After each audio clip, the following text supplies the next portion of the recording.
আপনারা জানেন গত 12ই এপ্রিল শামশেরগঞ্জ থানায় যখন অশান্তি চলছিল তখন জাফরাবাদ এলাকায় একদল দুষ্কৃতী হাতে একটি পরিবারের দুজন সদস্য খুন হন, যাদের নাম হরগোবিন্দ দাস এবং চন্দন দাস, যারা সম্পর্কে বাবা এবং ছেলে। এই মামলার তদন্তে আমরা একটা বিশেষ investigation team, special investigation cell গঠন করি, যাতে স্থানীয় থানা, জেলা পুলিশ ছাড়াও সিআইডি, আইবি এবং এসটিএফ এর অভিজ্ঞ অফিসাররা আছেন। এই মামলার তদন্তে আমরা এলাকা থেকে গত দুদিনে বিস্তারিত সিসিটিভি ফুটেজ আমরা সংগ্রহ করি।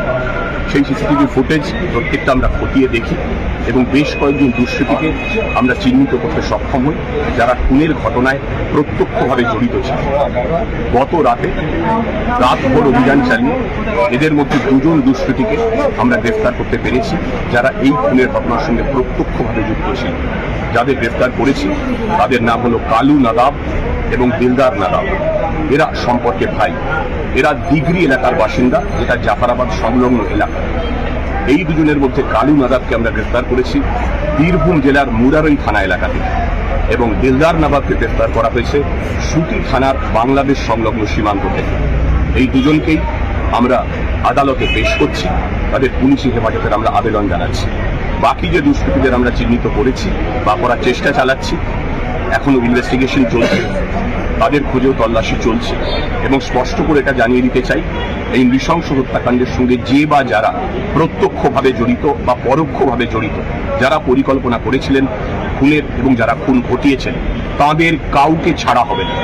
আমরা প্রত্যেককে ধরব, প্রত্যেককে অ্যারেস্ট করব, দ্রুত তদন্ত শেষ করব এবং যত দ্রুত সম্ভব তাদের শাস্তি আমরা সুনিশ্চিত করব। এইটা হচ্ছে খুনের ব্যাপারে। সব মিলিয়ে এখনো পর্যন্ত যে ঘটনাগুলো ঘটেছিল সেদিনকে, সব মিলিয়ে এখনো পর্যন্ত গ্রেফতারির সংখ্যা 221। গতকাল থেকে কোনো ধরনের অশান্তির খবর নেই। প্রায় গত 48 ঘন্টা হয়ে গেল। পরিস্থিতি আপনারাও দেখতে পাচ্ছেন, স্বাভাবিক হয়ে আসছে, দোকানপাট খুলেছে। আমরা আশা করব শহর খুব দ্রুত আরো স্বাভাবিক হয়ে সম্পূর্ণ স্বাভাবিক ছন্দে ফিরে আসবে।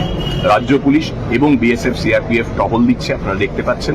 রুট মার্চ হচ্ছে, চেকিং হচ্ছে, পরিস্থিতি শান্ত আছে, নিয়ন্ত্রণে আছে।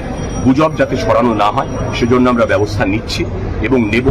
ফেসবুক, এক্স হ্যান্ডেল, ইনস্টাগ্রাম এবং ইউটিউবে আমাদের সাইবার ক্রাইমের তরফ থেকে এখনো পর্যন্ত 1093টি ফেক অ্যাকাউন্ট বা এমন কোনো অ্যাকাউন্ট যা থেকে প্ররোচনামূলক, উস্কানিমূলক বক্তব্য পেশ করা হচ্ছিল যাতে সম্প্রীতি ব্যাহত হয়, সেরকম 1093টি সোশ্যাল মিডিয়া অ্যাকাউন্টকে এখনো পর্যন্ত আমরা ব্লক করে দিয়েছি। এই প্রক্রিয়াটা চলবে। গুজব মানুষের মধ্যে বিভ্রান্তি তৈরি করে, একটা অবিশ্বাসের বাতাবরণ তৈরি করে, সেটা আমরা প্রতিহত করব এবং সাধারণ মানুষকে বলবো গুজবে কান দেবেন না। এবং যারা গুজব ছড়াচ্ছেন, এই 1093টা অ্যাকাউন্ট বাদ ছাড়া তাদের বিরুদ্ধে আইনি প্রক্রিয়া, সেটাও আমরা চালু করেছি।